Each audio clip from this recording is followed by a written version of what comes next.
I wanted to talk a little bit about Siggy's Musical Garden. A lot of you know of Superior Porchfest, but you might not know of what our nonprofit does. So Siggy's Musical Garden is the parent organization of Superior Porchfest. And we also do outreach to senior living organizations, group homes, and youth programs throughout the Twin Ports. You might be wondering who Siggy is. So Siggy was Cheri Johnson, my grandmother. She was a lifelong resident of Superior, and she loved local music. She attended Bayside Sounds on Wednesday nights when she was able to, and for her 93rd birthday, we started taking her to see Similar Dogs at Thirsty Pagan to celebrate. And after that first year, that's what she wanted to do every year for her birthday from there on out. Sorry, excuse me. She developed a beautiful friendship with these two people over here, Sarah Jane Hale, sorry, and Joe Lindsayus. And yeah, they made her feel really special at all of her birthdays. And Dan was present to witness it one year, and as he was coincidentally at Siggy's birthday party. Drunk. I was drunk. And I called her Siggy. That's where this... Yes, she went by Sig. She never went by Siggy until Dan started singing Siggy Soggy to her that night. Yeah.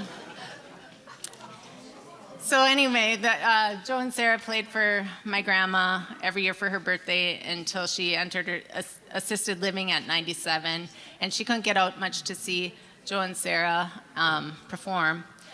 So Joe happened to ask me how my grandma was doing, and then he said, if you ever want us to come out and perform for her, we would be glad to do that. And Sarah offered the same thing. And I told my grandma about it, and her eyes lit up. She said, "Oh, I would love to share that with the residents and the staff here at Cedar Ridge."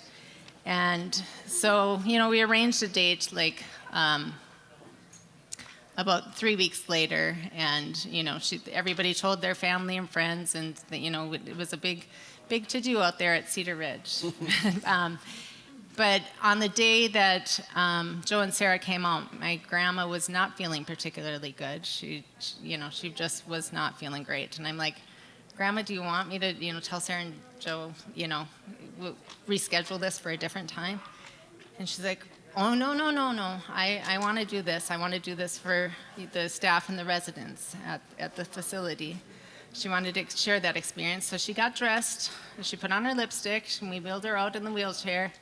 And they performed for about 45 minutes. And I looked over at my grandma, and she had her hand on her forehead like this. And I could tell she was feeling fatigued and not feeling real great. And I asked her, I'm like, "Grandma, you want Sarah and Joe to stop playing?" And she's like, she caught her breath, stood up, sat up high, and she's like, "One more song." And so they played one more song. And after they finished playing that song, she said, "One more song." And they played another song. And then they did that one more time, and she said, one more song. And then, Joe and Sarah asked her what song that she would like them to perform. And she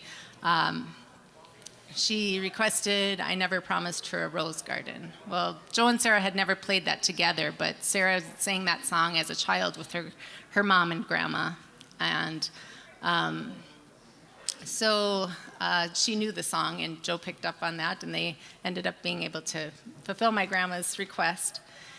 And so the day ended, and after that, Joe and Sarah came up to me later, and they're like, "We'll come back, and we're going to perform for her again." And so the following weeks leading up to my grandma's death, they came and they played by her bedside. And it was the first time that I really understood how music impacts people's lives, because I could see all of the pain subside from my grandma, and she just laid there, and all the stress was gone, and it just all melted away, and she was able to enjoy their performance there in her bed. So they played about a week, up until a week before she passed away. And then she did pass away. And fast forward 6 months, my husband Paul and I went down to Sanford, Florida to visit my son Jonathan. And I just checked the community website and figured out what was going on when we were going to be there. And they had Sanford Porchfest. And I'm like, that's interesting. And I went to the website and I saw 10 porches, 40 musical acts, 6 hours of music. And I'm like, oh, that is so cool. And it was all free for the public or whatever. So Paul and I attended, and you know, there were just neighbors out saying, you know, meeting neighbors and listening to music and just having a great time. And I'm like, Superior needs something like this. And so I came back from our trip and I called Sarah Jane and I'm like, you know, I really want to do something like this for Superior. And she said, well, let's do it. And she said, and let's do it in honor of your grandma. And so that's how Siggy's Musical Garden was formed. And since then, you know, we not only do Superior Porchfest, but we've been doing outreach to senior living facilities and youth organizations and other group home situations. So that's where the funding for this money goes. We pay, you know, musicians for every performance that they perform. Besides on Make Music Day, that's another event that we take part in, and that's for everybody. Anybody in the community who, whether you've ever picked up an instrument or not, I mean, it's a day for everybody to get out and play music. So, I'm going to turn the mic over to... You know what's funny? She says, I'm not a public speaker.